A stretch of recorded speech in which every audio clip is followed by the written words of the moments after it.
Hey everybody, welcome back. Today we're going to do Lobo, issue number 3 of 4 by Keith Giffen, Alan Grant, and Simon Bisley from DC Comics with a great, awesome cover.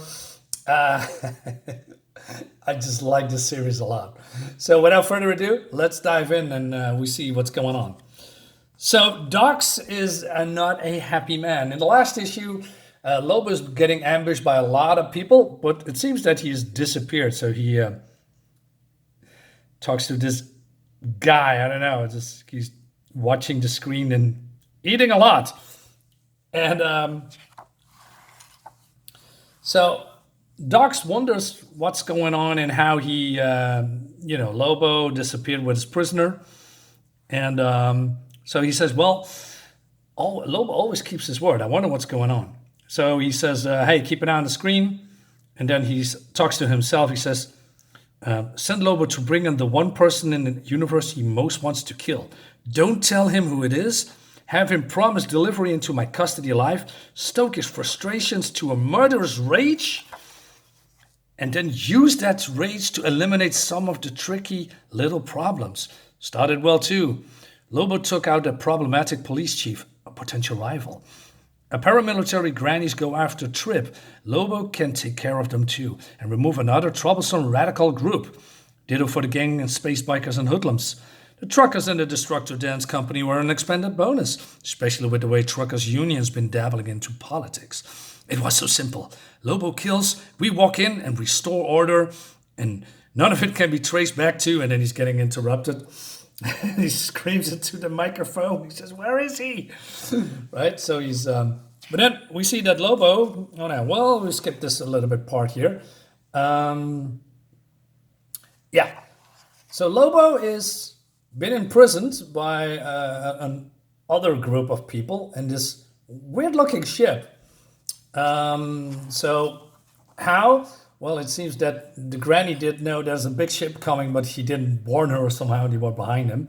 And basically, also, he cut off her legs so she cannot escape. Well, she's a Khazarian too, so she's gonna heal. And she says, "Hey, why not break us out of here?" She says. "Not so easy. That's a bonding wall. It's key to our nervous system. It'll be just like ripping my own guts out." So you're afraid, is that it? So that's the wrong thing to say to Lobo. So he wants to try, then he's been gassed. When he's been greeted or by a group of people that talks very, what's the word? Equivalent. I had that word just a moment ago on my lips. Equivalently? I forget. Let's move on. Not equally. Jesus. Anyway, so it seems that there is a spelling bee contest. And so the judge here, or whoever he is, he says, "Chosen ones, know that we are the orthographic commandos to asphalt the task making the universe free of ignorant and the functionally illiterate. The rules are simple, spell or die. Win 3 times and you might join us in our eternal crusade or go free. No emotional outbursts, no gum chewing. All judges' decisions are final." Great design, by the way. And so Lobo says, "So you are the current champ?" And he says, "Yeah." This guy's very nervous. So he realizes that he, one wrong move and he's been blown away. So then it starts. Right, so the judge says, I think he's a judge, but I'm not entirely sure. He says oxymoron, and the judge just needs to spell it. Or I mean, the contestants. So no error, no So yeah, it's gonna be one of those. So Lobo's face is just fantastic. Hey, this looks more interesting than I thought. So people dying left and right, and your turn, Lobo. I used to grade your papers. Bye-bye. Next contestants, spell genocide. He lost that because he knows that word. He's doing that a lot.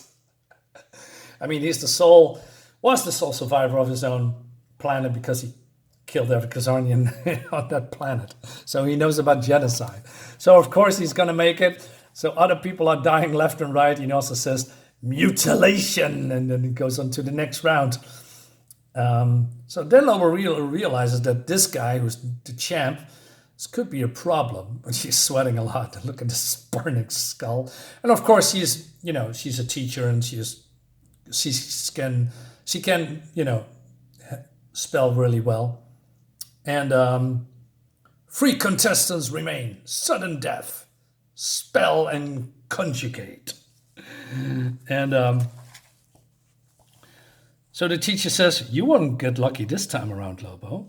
She's right. Got to cut down on the competition. Here goes nothing. He says, "Boo!" He screams. He says, "No outbursts," and he's dead. Down to 2 contestants.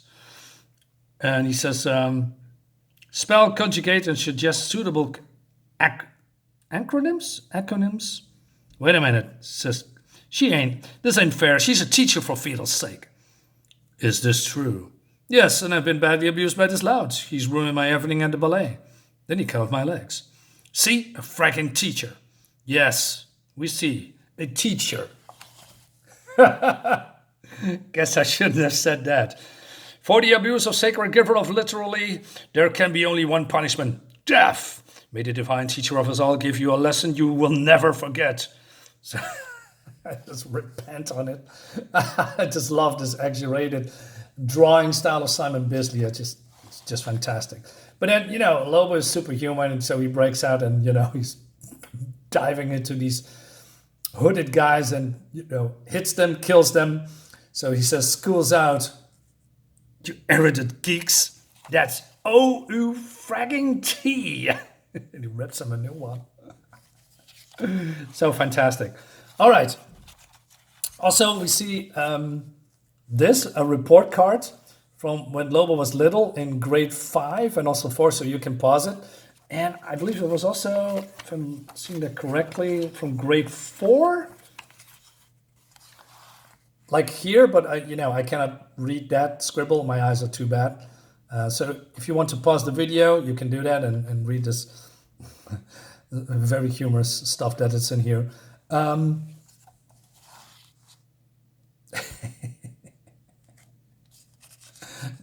Call the main problem. All right.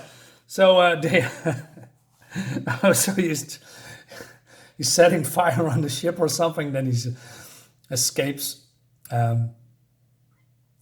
"I hope you're proud of yourself, you ruffian," Button teach. "Oh, what? You cut off my head? Don't tempt me." Look at this face of utterly contempt for this woman. It's just fantastic stuff. So then Docs gets the call. "Sir, it's Lobo. He's online. Patch him through, you fool." So Lobo says that he... Docs greets him. "Where the hell have you been?" "Fine, thanks, and you?" "I'm warning you, Docs, this is not a good time to be mouthing off at me. I'm having a really bad week." "And your prisoner?" "Yeah, she's okay. We made a deal, didn't we? Just keep that in mind. So you're on your way in." So he says that... he says not yet because he wants to have some R&R, and he really deserves that. And he says, "I'm going to lay back and have some well-deserved fun. F-U-N. And he says that he's on Revel 7, and then he tunes out. And then he walks away. And then Docs panics. He says, "Revel 7? He announced that he is on Revel 7 over an unsecure line. Oh my God." So, so the people that, were going after him heard everything, and they are going to Revel 7 to kill him. He says, "Revel 7, a party world, no army, no police, a total neutral, safe vacation world. And it's the busy season."